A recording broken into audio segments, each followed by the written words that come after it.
poquito. Hola! Welcome back to SJU. Spanish not good speaker here, Roxy Striar. Apparently not good at speaking English either. Danielle Radford in the house. Hi, good morning. Good morning. Yeah. The gritty one, Vanessa Gritton. Morning. Morning. Still I don't know. I jealous did of those 2 buns. hands. Yeah, I hope they're kind of symmetrical today. They're As much as they can be. They're perfect. Thank you. They're perfect in an annoying way. Dan Murrell in the house. Hello. I'm sorry, you're about to take a sip of water, and then I had to throw it over to you. I was getting ready for a spit take, but nobody said anything that was worth it, so I'm just going to drink. All right, what can I say that's worth it? Nope, let's not play that game. Guys, a lot of stuff going on this morning. A lot of stuff. The streaming wars continue. We're going to talk about that ViacomCBS thing. Also, Knives Out gets a sequel. And Oscars predictions, because the Oscars are coming up this weekend. Doesn't it feel really early? It is. It's like it's literally like almost 2 months earlier than it used to be. Is that true? It is. Yeah, it used to be in like mid to late March. Yep. But they've Probably why it feels so early to me. yeah. Makes a Pretty lot crazy. of sense now. Let's get right into this, guys, talking about the ViacomCBS streaming war. This is according to CNBC. The newly combined ViacomCBS is preparing to throw its hat into the streaming wars after consummating a merger on December 31st.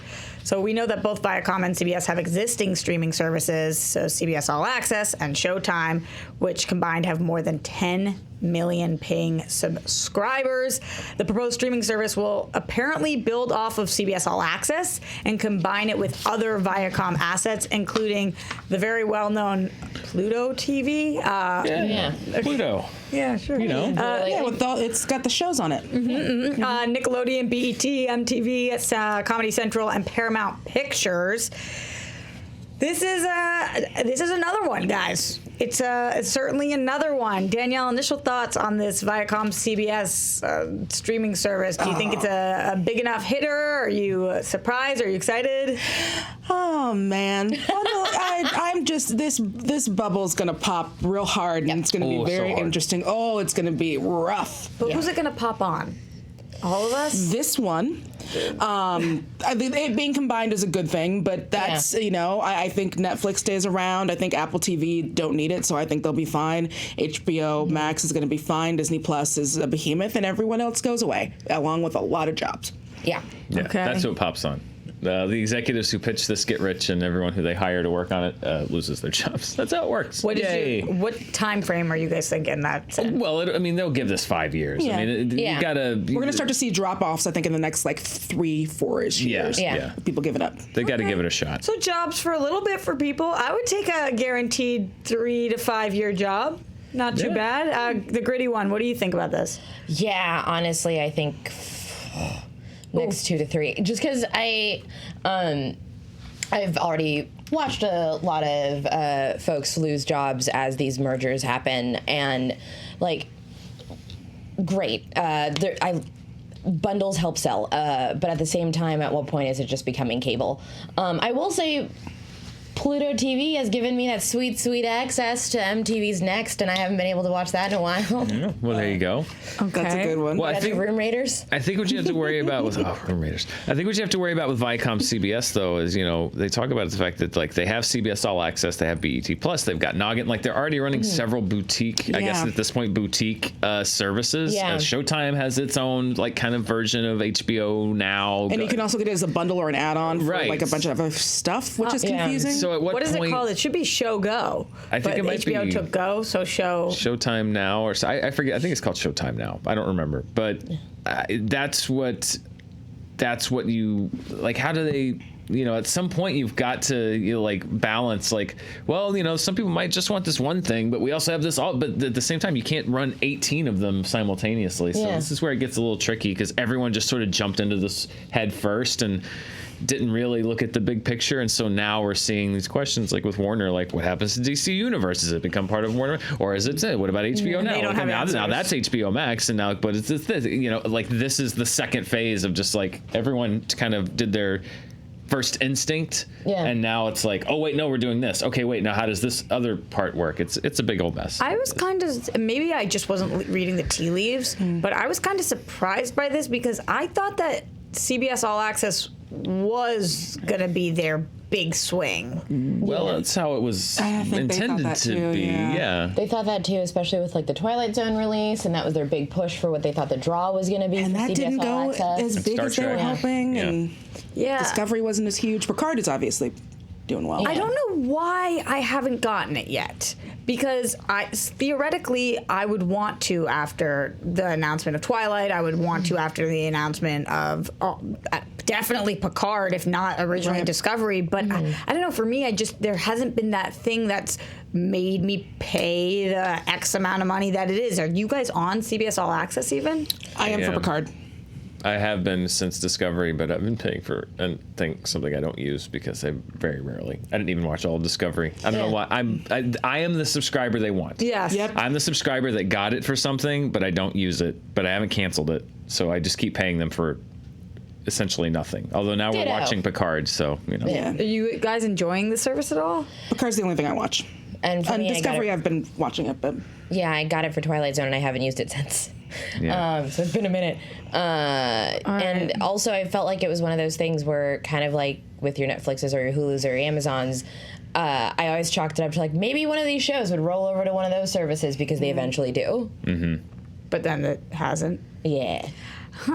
Watch a lot of Cheers on there, oh, All right. like all of it. I love Cheers. I love Cheers. Boston forever. Is there anything that you guys think that they could do to legitimately be a contender to compete with the other streaming services that you guys just named that you think will be successes? I think the best Showtime ever played it was including themselves as add-on packages for existing streaming services.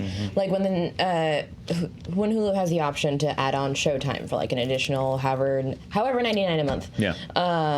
I think for a lot of these like boutique type packages, I think their best chances of survival is to include themselves as a rollover package with like one of the big three, essentially, because it's easier for someone else to be like, well, I can add it for this much more versus having an entire other app I have to go to. Yeah. And that's, I think, when you have these big conglomerates like Viacom and Disney and Amazon and Netflix and when you're a company that big, I feel like there's a reticence to ever surrender and say like, we're not going to be working with the big three. We're going to be one of the big three. Yeah. And that's what they're all doing. They're like, no, we're not going to work with any. We're going to be the one because they're all big multinational corporations and they have to look like they're number one at everything. And so that's why I think you're not seeing more of that. Because like Amazon, there's a Showtime add-on if I was working on Amazon. My Shutter HBO add-on. is on my Amazon. That's how I have HBO. But they all want to be, they all think that they're going to be one of the final, whatever, 2, 3, 4, 5 standing. And so they're going to put all this money into it and try to be that. But ultimately, it's going to be what you said. There's going to be 3 or 4, and everyone's going to work with them. But none of these companies want to acknowledge the fact that it's not going to be them. So they have to sort of make this. so many of them are playing catch up now. It's not even like they didn't come in early and like kick the door down for this thing. Now they're having to like follow behind the big boys, who some of them may not have been the big boys have they hadn't, struck that early ground. And so now it's everyone trying to grab little pieces of what's left, and like there's not that much of our pockets left. Most people have gotten the services that they're gonna get. My pockets have been empty for a very long time. Like there's just not enough. There's not enough pie there. But everyone's trying to get the last couple of $2 or $3 a month that we all have for these things. And it's just not. I mean, sadly, what happens though, and you saw it with the Filmstruck service a couple years ago, is that R.I.P. It's like 18 big name coffee shops are all opening on the same block, and unfortunately, what happens first is that the mom and pops go out of business because even though the 4 Starbucks and the 6 Coffee Beans are all hurting, they've got the money to go into debt. They've got the money to keep spending to try to compete, whereas the smaller ones don't. So sadly, I worry that that's what you're going to see. Filmstruck went away because Warner was basically said, we're going to reinvest over here and we're going to get away with do away with this one, and who knows what's going to happen with DC Universe. And I worry about the smaller services like your Shutters. Yeah. Yep, that's exactly That's what I my was. go-to for everything. Exactly. Yeah. They're more boutique, and in a world where now everyone has their big streaming service, I worry that the first ones that are going to go away are these smaller ones, because all the big boys can spend as much as they want in debt finance, and then the smaller ones are the ones that pay because they can't compete. Yeah, and like here's my plea for a lot of these boutique ones, like your Filmstrucks and your Shutters, is unlike a lot of the other big streaming services, it is the closest you can get in this day and age to going through a video store and being able to like. Remember the days of the video store when you would watch and you would see like the personal recommendations of the people there and like see really good curated collections where it's like, it's October, this is our creature feature area, and this is our like sci-fi with a very dystopian twist, and they have these really great thoughtful curated collections that you don't see on a lot of big streaming services that just throw content at you without really thinking about how or who is receiving It's it. an algorithm. It's not curated. Yeah. No. My Netflix recommendations, I'm like, what? It just comedies. It's like the most up down whatever. Yeah. I would love a more like, this is exactly what you feel like watching right now. And that's 100%. That's what Shudder is currently doing, and that's what Filmstruck used to do. Mm-hmm. And with Netflix now, the recommendations, like when you could actually really give thumbs ups and thumbs downs, and it would show you. Like I think that algorithm worked for a while, but now Netflix even like they're invested in pushing the things on you that they need to as a company. So I think even your recommendations, those aren't necessarily what the algorithm says you should watch. It's what Netflix wants you to watch. Yeah, it will recommend me things that be like 96% chance you'll like this, and I'm like 100% chance I've already seen it and don't. Yeah. That is not true. Yeah. Things we did like, guys, Knives Out, and I want to talk about that. But before we do, make sure you guys let us know how you're feeling about all of this at home. Like, comment, subscribe, hit that bell. Nice. His finger was hovering right over it. Go, Ryan. Well done. Well done. We're really curious how you guys feel at home. Is this a service that you guys would be excited for, or are you feeling kind of overwhelmed like we are with all of the streaming services? Just let us know in the comments. Also, again, with those thumbs up. When you guys do thumbs up, we do fun things, including a Knives review that will be coming out on Monday? Next week? I don't want to put a date on it just in case. The knife infomercial. The tutorial? We've got a knife infomercial that was our like goal for this week. That I'm excited. was supposed to come out today, but it's not ready yet. All right, well, it will come out There were next so week. many knives to sell. Are you sharpening some things? Yeah, we're sharp. We have to sharpen the knives. Like I think it's a lot of fun, but it wasn't quite ready. But we're not welching. Basically, it'll be on next Nah, week. we want to make it good. We don't want to make it Right. We're telling you that Knives Out will be delayed on our part, Yes. not the actual Knives Out, because they're getting a sequel. Look at that segue, guys. Heck yeah. This is coming via Deadline. Lionsgate CEO John Feldheimer said Thursday during the company's third quarter earnings that a sequel to Knives Out is officially a go, hinting that a production starts very soon, guys. What? Oh, gosh. Dan, I'm actually really curious to go to you, just initial thoughts on this before we get further into it, because you seem to not like the, this is doing well, let's push another one really soon mentality. How are you feeling about Knives Out in particular getting a sequel? Well, it sounds like Rian Johnson is going to spin off the Daniel Craig character, which I'm excited about, because I think if it was a sequel where you're like, okay, we're gonna go see what else this wacky family's doing, it's like, no, that their story was told in the first one. Yeah. I like the idea of it's a sequel, but it's also not. It's taking this Benoit Blanc character, who was my one of my 2 or 3 favorite characters in the movie, but my favorite performance in the film, and basically making it into like a Poirot type character who's just going around solving mysteries. I like that because it allows enough flexibility to say, okay, we're going to go from this corner, but we're also going to make something unique and new and very different, kind of like what they did with Inspector Clouseau, which is like they spun him off into his own series of films. So, I'm in, and also it's not like they're saying like it's coming out and it's coming out next year. Like they've greenlit it, but it doesn't appear to be a timetable on it right now, which I think is also good. Take the time that you need.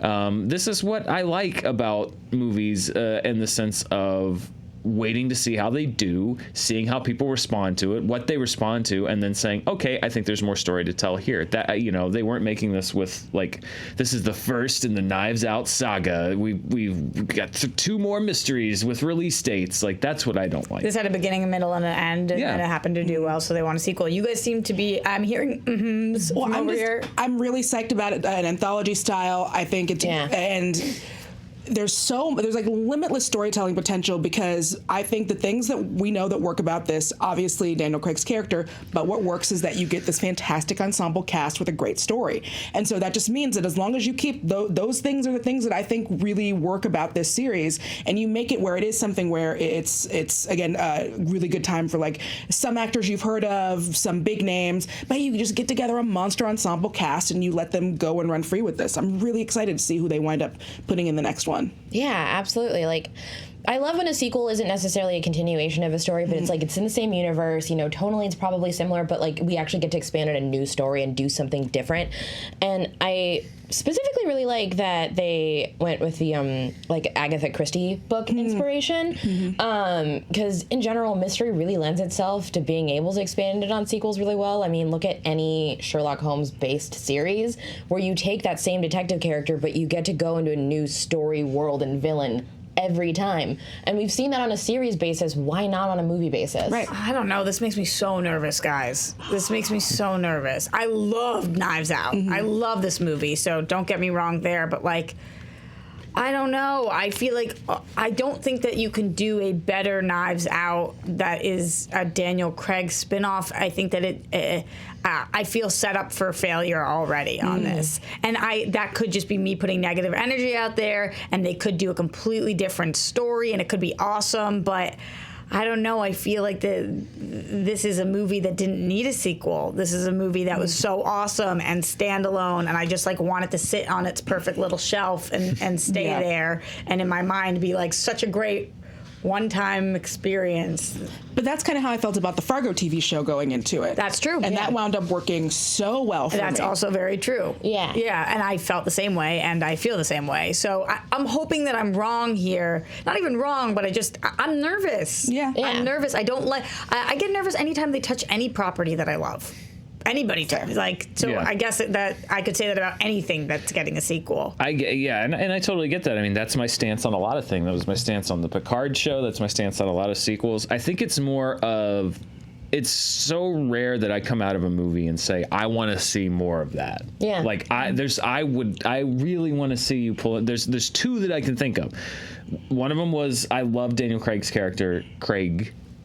For our UK view, Daniel Craig's character, and what's the deal with that? Well, because I said Craig, and it's Craig. Craig. I say Craig too. I say Craig too. How do you We're say Americans. Craig? Yeah, Craig. We also said Andrew Scott was British in the Honest Trailer. It's a whole thing. It's from Ireland. We've made that mistake several times. I'm sorry, UK. We do our best, UK fans. We really do. We try. Most of the time. Yeah. Daniel Craig's performance, I was like, I would totally watch a Benoit Blanc movie because I thought he was so good. And then the other one was Into the Spider-Verse. When I saw Into the Spider-Verse, I was like, I want to go back to that universe tomorrow. I thought that way. So I like that. I like the idea of like, okay, let's do that. Have you seen Rian Johnson's student film? No, I have not. If you can, look it up, because it gives you the best perspective of like, oh, you're going to make Knives Out someday, and you're going to make a lot of things in this universe someday. Where can people... It's on YouTube. Okay. And it's basically... My pitch is going to sound real convoluted. It's Telltale Heart, but with a golf ball. And it's just like a short film, but it's like a slow burning little mystery of someone that commits a crime and they are tortured by a golf ball. And it's bonkers, but it's so good. And even watching it, you're like, this is the person that's going to make Knives Out someday. This is the person who's been wanting to exist in this kind of universe someday. I did see his other student film. It was called I Hate Star Wars and I Want to Ruin It Someday. Yeah, that was a great one. It was a great indication of what was to come for sure. Going back to what you said, though, Dan, about Spider-Verse, I felt the exact same way coming out of that movie, and I feel like I'm more trained as a consumer to think that way about comic book movies and feel like it will be okay, because I felt that way coming out of Birds of Prey too, where I was like, ooh, I want more of this, I want more of this character. But for some reason, with a Knives Out movie, I'm like, and it's not that I didn't want more. I just get so scared with these things. But I'll remain optimistic. You guys have changed my optimism level, so thank you very much. We've got stuff coming out this weekend, though, guys. Big stuff happening this weekend. Birds of Prey. Gritty, did you see it? Not yet. Okay. I'm actually going to see it this weekend. I'm pretty pumped. You guys need to girl gang and go I'm really together super excited. and invite me because I'll go see this 50 more times. But that is coming out, and we have a lot of content going on Fandom about it, which is awesome. There's a clinical psychologist profile on Margot Robbie's Harley Quinn, and look for a second profile on Harley from Batman, the animated series, later today. Margot Robbie and her co-stars are discussing the film and why that R rating was perfect for Birds of Prey. There's been a lot of conversation about that, guys, about the R rating or not, so I'm glad that they're addressing that. And a look at Harley and other notable comic book characters like Renee Montoya, Agent Coulson. Is that how you say it? Coulson? Coulson. X-23. You know, when you read things and then you're like, I could have been reading this They wrong left forever. an L out on the script. Yeah. It's fair. Yeah, So it's thank not your you, fault. Coulson. Yep, Firestar, and who didn't come from the comics. So all that great stuff. Make sure that you're looking for the incredible content that is on Fandom. You can find all those links. You don't have to go very far because you could just look in the description below. And There's also a review of the movie right here on this channel. Heck yeah. Right here This on thing. Fandom Entertainment. This very channel. This very channel. This one? From myself and Roth Cornet. I gotta watch it because I gotta know. I know you said that we're on similar pages. We are. Is Roth on a similar page? Mm-hmm. All right. That's craziness. All right. I think that they're at an 86% Something like that. on the tomato meter right now. And then I was looking at the audience score last night, and I think it was right around the same place. Oh, wow. So that's pretty exciting. What are you guys thinking right now going into it, having not seen it but hearing all of the buzz? Are you guys excited for the Birds of Prey movie, or are you trying to keep your expectations down? I You're real pumped, always okay. try to keep my expectations low. In fact, this is one of those ones where I just really want to see it before it winds up getting spoiled all over the internet Yeah. for me. But normally when something has buzz this good, I'm like, I'm going to wait a week or two and let it kind of, the hot takiness and everything kind of chill out. But this one, I really want to make sure that I go see it before. Interesting you mentioned the spoilers because I've seen straight up entire articles talking about the ending of the movie so far. Like I feel I've like avoided them all. I feel like usually there's like some kind of a respectful There Sunday. used to be, but now everyone's in a race to be Yep. the first Yeah. article out to talk about the thing. Yeah. But everyone reads them at the same pace. Yeah. I know. I don't. And you're feeling good too. Yeah, I haven't had any spoilers happen, but I've done a terrible job of managing my expectations. I'm like real pumped, mostly because I already watched the Doja Cat and Megan Thee Stallion music buddy. videos Yeah, attached to it. all the videos for that have been really good. It's a yeah. fantastic hip hop soundtrack. Fantastic. I watched the videos for it with my roommate, and it was basically just the two of us standing on our couch screaming and being like, "This is our vibe!" I love that. I have not managed my expectations well. Well, everybody at home, go check out Birds of Prey. You're going to want to see this and not get it spoiled for you. But then when you come back from Birds of Prey on Sunday, you're going to want to be watching the Oscars. And then after that, you're going to be wanting to come here to watch movie fights. I'm excited for that, guys. I'm curious to watch you guys duke it out. But right now, I kind of wanted to, not duke out, but to talk about what we think is going to happen, because we haven't really even, I don't know who you guys are thinking is going to win, what your Oscar predictions are in general, your thoughts. So let's kind of just go through our Oscars predictions. Yeah. I'm nervous. I like to get these right. Are you guys doing any what's it called? Like pay $5 pools, Oscar pools? Mara and I do one every year, just do? just as a personal friendly. Who usually gets it right? I think we're like right at 50-50. I think Nice. we're like we've been trading off I like a little that. bit. She might have I'm trying to remember. She might have a little bit of an edge, but yeah, He we didn't generally want to admit trade it out off loud. pretty well. We're 50-50. She has a total edge. What do you guys? Any pools? Any competitions you guys do? Not usually. I usually which presenter is going to have the biggest joke that fails. Like those are the Yeah, kind of things. that's the kind of like thing I those do. little moments. Little prop bets, yeah. Yeah, I like yeah. those also. Well, it's like those also too. when I watch the Super Bowl, I'm like, how long is the anthem going to be? Is it Alicia Keys? Because if it's going to be this long if she's got the piano, but if she doesn't have the piano, it's going to be this long. That's the kind of stuff Pretty I good. bet on. I like it. I need to be like in your friend group. I want to make bets on those. Let's talk about director to start, guys. Director, a big one to start with. Who are you guys thinking is going to get the director award? Best Director. We've got Scorsese, Phillips, Mendes, Tarantino, and Bong Joon-ho. I'm going with an upset right out of the gate. Conventional wisdom would say Sam Mendes. He's been getting the Guild Awards. I'm gonna go with my gut. I'm gonna go with my gut here, and I'm gonna say that Bong Joon-ho pulls off the upset. I just have a feeling he's all of the awards speeches and stuff. He's been very giving great speeches, very charming. People love the movie, obviously. Is it also what you want?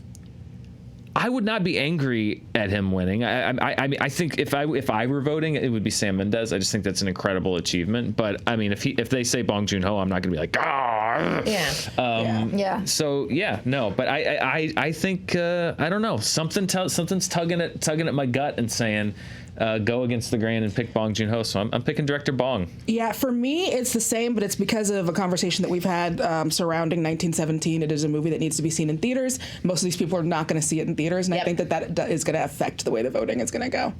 Interesting. So you're also saying Bong Joon-ho? Yeah. Okay. See, I'm also saying Bong Joon-ho because of the conversations around him.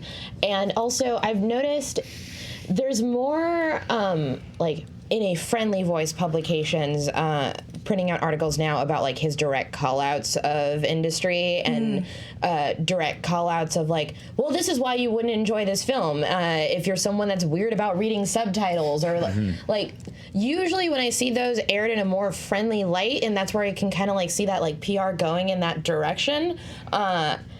Any other day of the week, I would say maybe Scorsese, but right now I'm feeling like the tides are turning in his direction. This is Sam Mendes' year. It's Sam Mendes. Sam Mendes is going to win. Sam Mendes for the victory. I can't believe all three of you guys. I'm not mad at it. If he'd never won an Oscar, maybe, but he's also a former Oscar winner. So I think and deserves it every time. I'm going to say that deserves it. I know. You guys. It's interesting. I'm hearing that more and more so that people are thinking that Bong Joon-ho for the win on this one, but I think it's Sam Mendes. See, and that's another reason why I'm picking him is those many years ago, even though every indicator was that La La Land was going to win, I had this little tiny inkling that maybe Moonlight might win Best Picture because the conversation had turned toward Moonlight in the later part of the voting. We're on the up and I didn't pick Moonlight. I picked La La Land, and it turns out the Academy picked both of them, but Moonlight ultimately was the one that won. And so this is me probably saying I think Sam Mendes is probably going to win, but I don't want to ignore that little gut feeling again. The conversation's really picked up within these last few months specifically, not just about Parasite itself, but also Bong and the way he approaches movies. Yep, and then the fact that the cast itself hasn't been getting a lot of obviously the SAG, they get it, they know what good acting is, but they themselves haven't been getting a lot of that shine. Yeah. That might be something that would push either as a director or movies, because Academy Award winners can be very weird about voting for people for stuff that has nothing to necessarily do with the award. That happens with the Emmys sometimes too. That year that Melissa McCarthy won an Emmy for a movie, it was very odd. It's very strange. So that's what did she win? So she won an Emmy for Mike and Molly. I believe that was the name of the show. But that was the year that Bridesmaids came out. She won it for Bridesmaids. It's very odd. That is strange. Supporting actress, guys, let's get into this one. Kathy Bates, Laura Dern, Scarlett Johansson, Florence Pugh, and Margot Robbie. For supporting actress, Gritty, I'm coming to you first. Who are you predicting? I absolutely think this is Florence Pugh's award. With this and Midsummer, she's just had a lot of buzz about her and her as an actress. And I loved Little Women. Florence Pugh stole every scene she was in. And I just feel like there's a lot of conversations about her talents as an actress as of lately. And I think if it's not Laura Dern, because Laura Dern absolutely destroyed in Marriage Story, I think it's going to be Florence Pugh. What are you thinking, Danielle? I think it's between Dern and Johansson. I think that those are going to be the two that it's going between. I think Laura Dern Scarlett Johansson is great in Jojo Rabbit. That's another one where I'm not going to be cranky about that at all. Yeah. But Laura Dern is Laura Dern, and she came in and absolutely ate every scene that she was in that movie. So if you had to predict, you would say Laura Dern. I would say Laura Dern. Yeah, if I had a vote, I would vote for Scarlett Johansson or probably Florence Pugh, and then but I loved all the performances. I thought they were all really good, but I think Laura Dern is as close to a lock as you can get at this point. Not just because it's a great performance, but also because it's a legacy thing. She's the child of two, Hollywood legends. She's never won. Like, the storylines are just too good. I think that Laura Dern is in my mind pretty close to having this locked up. I agree that Laura Dern is going to win this, and I think that that's awesome. I don't think Laura Dern could ever win an award in which I wish she wouldn't win it, because I just think she's great. But I wish that Scarlett Johansson would win this one, because talk about an award to be nominated in both categories in 1 year is just such an amazing accomplishment. Yeah. And then on top of that, that I think of all of the performances, that it might have been my favorite performance of the year. It's definitely up there, but I do think Laura Dern has this one, so that's where my vote is going. Let's talk supporting actor.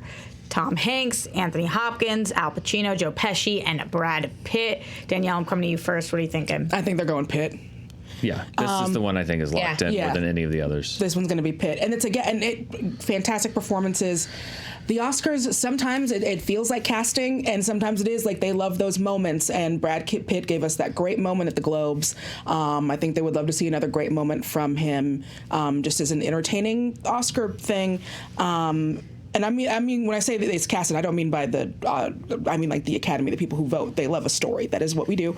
And they would like they like the story. And so I think that they like the idea of Brad Pitt going up and being charming as hell. Aside from the fact it's a really good performance. If you had to guess, what is the first word out of his mouth? Wow. Yep. Yeah. Oh, man. Yeah, it's some kind of like, oh man, aw shucks affectation. Yeah. Okay, so wow, aw. Mm-hmm. I think it's like one of those like Brad Pitt like can you believe it laugh sound. Yeah, one of those. I think it's gonna be one of those. I do think it's a locked in Brad Pitt. If I got So that's all of us across the board think locked in Brad Pitt. I think it's locked in. If it was the one I wanted, I personally would go for Pesci just because that's such a different performance from him that I've never really seen, and it was really great. It's really lovely and so much more understated than anything I've ever seen him do, and I really love Pesci in The Irishman. And if it was like dream pick, Pesci, but it's gonna be Pitt. Mm-hmm.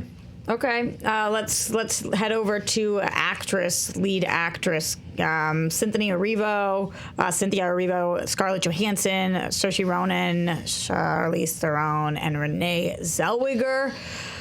This one's harder. This is a hard one. Dan, going to you first. What are you thinking? I'm gonna say Renee Zellweger.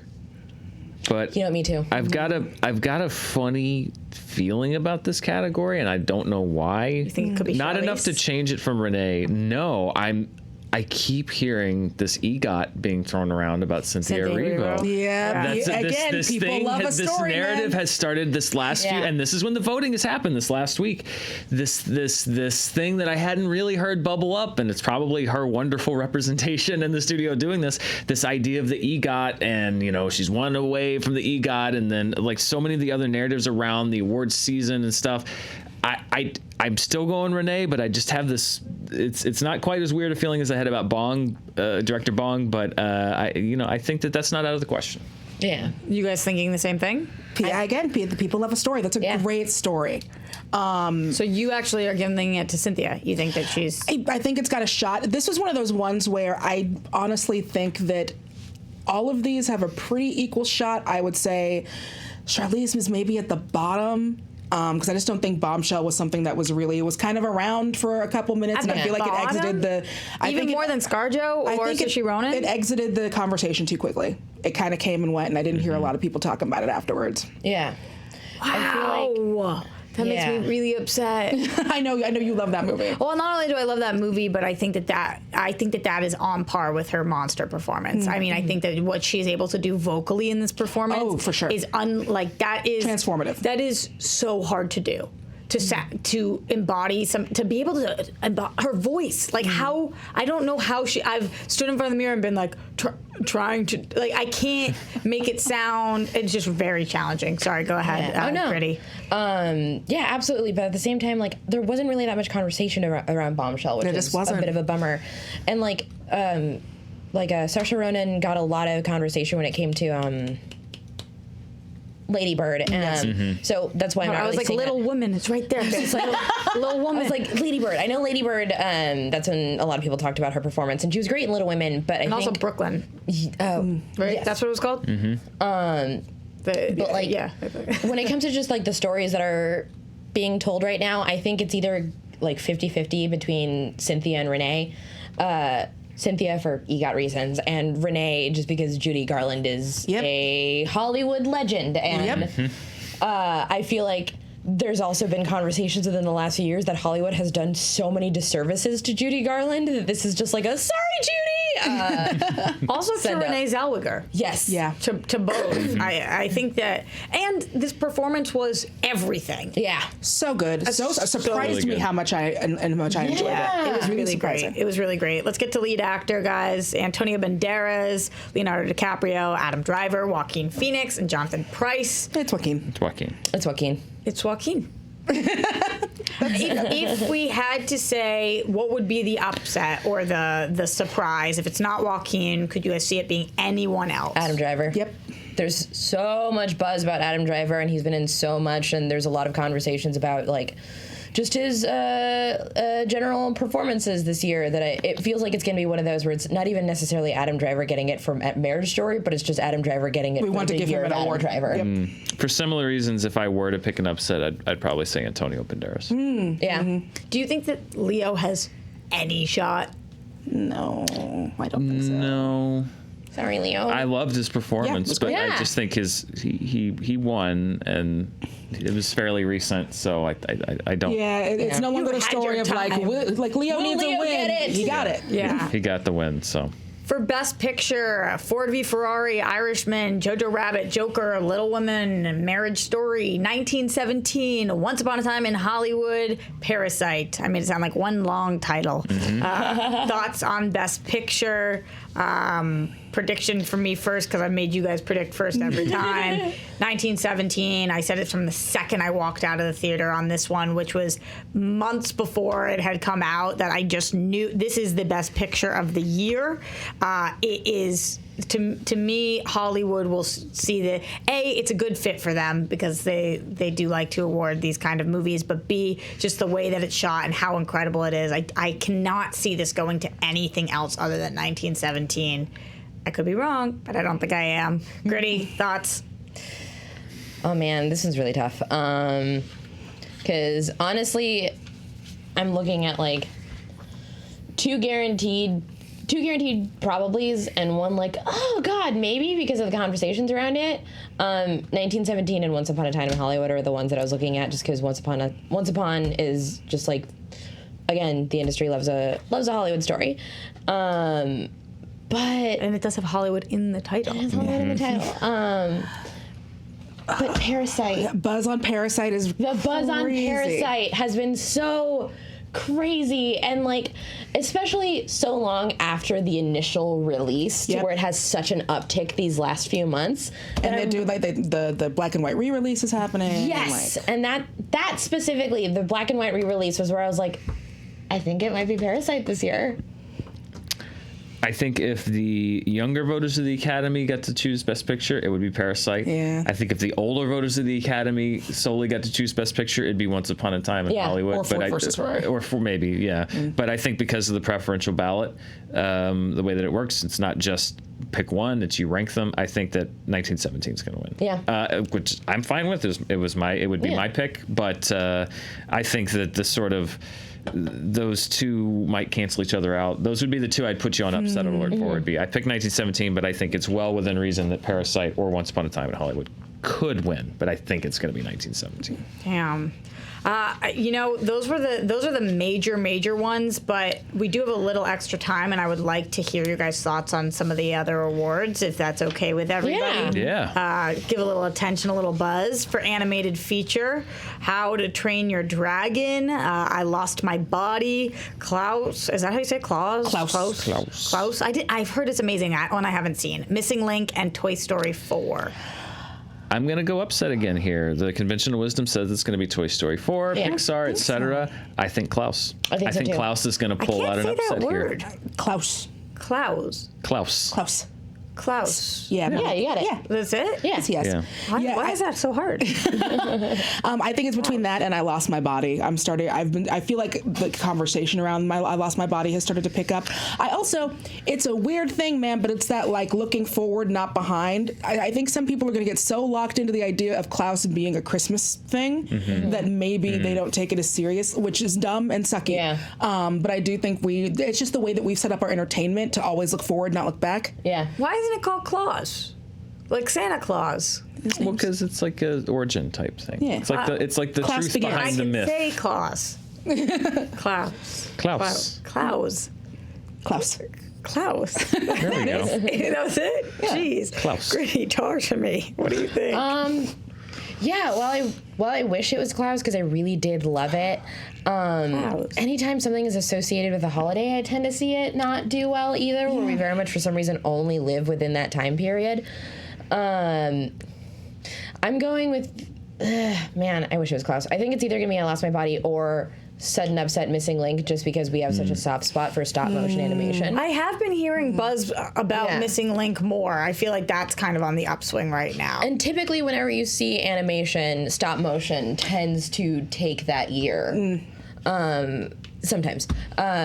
Just because when it comes to actually like looking at it together, I feel like stop motion has such a reverence for how long and how much effort has to go into making it You exist. never hear about the story of a stop motion without them being like, do you have any idea how many mouths we made? Yes, and that's why I think it might be don't, Missing but Link. thank you for telling me. I mean, I would be inclined to agree, but I feel like they made that same push with Kubo and it didn't work. I wish it was so- Kubo! I know, right? So, yeah.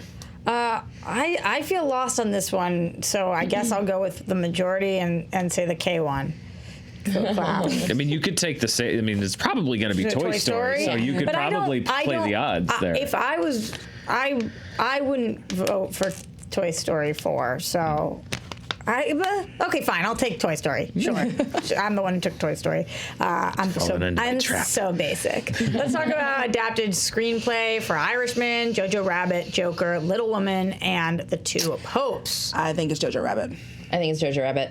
I think it's Jojo Rabbit with I an hope it's upset Jojo alert Rabbit. for Greta Gerwig if there's a strong contingent that wants to make up for not being nominated in the directing category. Yeah. But I Yeah. still think it's Jojo Rabbit. Yeah. I think it's Jojo Rabbit. Pretty much agreed on the same front for Little Women, just because I think it's also the best adaptation of Little Women that anything's ever done.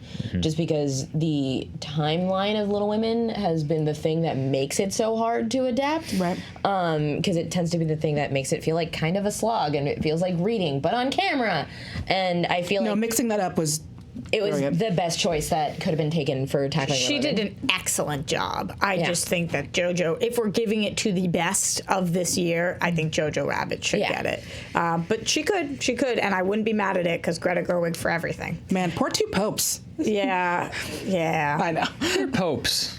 They're already There's popes. two already popes. popes. There's Yeah. new popes. They were both There's young nominated. popes.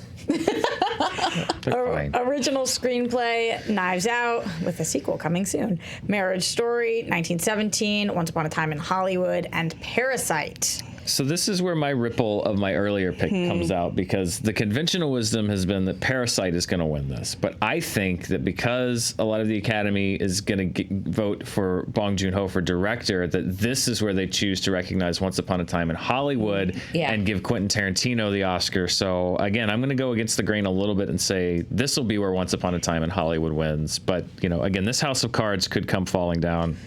Dan, if you're voting, who are you voting for? Probably Parasite, if it were my vote. Yeah.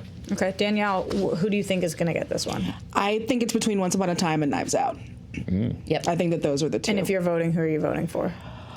I'm voting for Parasite if I'm voting. Okay. Pretty much exactly Danielle's. I think it's between Once Upon a Time and Knives Out, because, you know, this is probably where Tarantino's going to get that recognition. Or Rian Johnson, just because Knives Out story had so much good conversation about, like, how original and fresh it was, yet, like, it still felt familiar in a way that wasn't like, I'm just ripping something. But if I voted, it would be Parasite, just because it's one of my favorite class examinations since, like, Putney Swope. I love it a lot. I actually think this is going to go to Parasite. Yeah. I think you're probably right. I'm voting on Parasite on this one. Just because I'm so smart. Cinematography: The Irishman, Joker, The Lighthouse, 1917, and Once Upon a Time in Hollywood. 1917. If this is not 1917, I quit. Yeah. Like the business I can't altogether. imagine a world in which it's not. I think Deakins quits after that. 1917 for me also. It's got to be. You guys?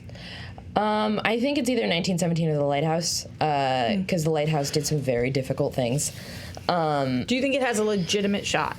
I think it's probably going to be 1917. If there's any kind of surprise upset, it'd be Lighthouse. I am going to give a quick shout out to Lawrence Sher, who is an amazing cinematographer, and I think the reason Todd Phillips has a career.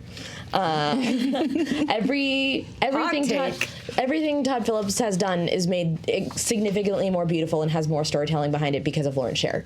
If you watch The Hangover, every scene that you know exactly what's going on and what the dynamics are is entirely because of Lawrence Sher. Every scene is a gorgeous picture. Even what the Hangover series became, like when you first look at that police station and you see the light, the framing, the tone, all of it. Every storytelling aspect in Hangover and most Todd Phillips movies is Lawrence Sher. Okay, I'm gonna have to go back and look at that. Yeah. The Hangover is a beautifully shot movie. It's absurdly pretty. All right. sweaty. Those are our Oscar predictions, sweaty. guys. Let us know what your predictions are in the comments below. You can only put in your predictions pre-Oscars, guys. Don't be that person who goes back and predicts everything after it already won. I see you. We see your edited comments. I see your edited comments. Yeah, They have that's timestamps crazy. on them. We know. Now that you can edit, that's what people do. It's like, I see it says edited. I know what you originally said. I've got to work on this in therapy. All the people editing their comments. Yeah, but let us know. I'm really curious. Everybody's predictions. We'll see which one of us was most right. Ryan, you marked that all down? Yeah. Totally. Danielle, in the meantime, where can people keep up with you? You can find me here. You can find me on my Twitter at Danielle Radford. That's it. I tell people from the stuff there. Gritton? You can find me on @NestGritton on all forms of social media. Every Thursday, you can find me on El Rey Network on El Rey Nation. And if you don't have El Rey Network in your packages, we're also available on Amazon and iTunes, and you can get a season pass and get all 100 episodes. That's what we were talking about earlier. You're one of those great add-ons we love. Dan? You can find me here at Murrell Dan on Twitter, and on Sunday, live after the Oscars, we'll be right here doing our movie fight just as soon as we can. Bless you. I'm so sorry. Yeah. You should be so sorry. That was his big moment. It's all right. His big Oscar We've plugged speech. this movie fight like 8 times. I know. So But come watch us Sunday night after the Oscars. It'll be fun. you guys have no excuse. We've plugged it 8 times. That means you guys have to. You have to be here. Come check it out. I'm everywhere at Roxy Striar, and we'll see you guys for the Oscars on Sunday. Bye.